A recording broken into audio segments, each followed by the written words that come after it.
ગીર ગઢડામાં સરકારી વાહનો ખાનગી ઉપયોગ થતો હોવાનું સામે આવ્યું છે। પ્રસૂતા માટે રાજ્ય સરકારે શરૂ કરેલી ખિલખિલાટનો સનવાવ રોડ પર ખાતરની હેરાફેરી કરવામાં ઉપયોગ થયો, જેનો વિડીયો સોશિયલ મીડિયા પર વાયરલ થયો છે। ખિલખિલાટમાં ખાતર કોના માટે ભરવામાં આવ્યું તે તો તપાસનો વિષય છે, પરંતુ ખાતરની હેરાફેરી માટે ખિલખિલાટનો ઉપયોગ કેમ કરવામાં આવ્યો અને ખિલખિલાટમાં ખાતર ભરનારા વિરુદ્ધ કાર્યવાહી થશે કે નહીં તે સવાલ પણ ઉભા થયા છે।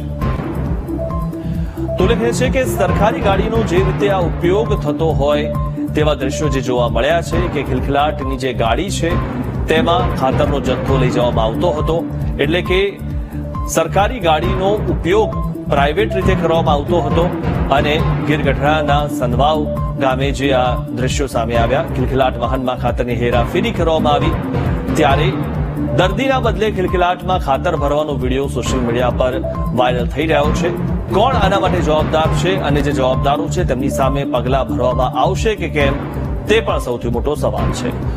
ડોલ ચાલી રહી છે સરકારી વાહનોમાં, આ રીતે ખિલખિલાટના વાહનોમાં કે જેમાં દર્દી હોવા જોઈએ તેની જગ્યાએ ખાતર જોવા મળી રહ્યું છે અને ખાતરની હેરાફેરી માટે આ ગાડીનો ઉપયોગ થઈ રહ્યો છે। ઉલ્લેખનીય છે કે પ્રસૂતાને લઈ જવા માટે ખિલખિલાટ વાહન હોય છે, પરંતુ પ્રસૂતાની જગ્યાએ તેમાં ખાતરની બોરીઓ જોવા મળી રહી છે।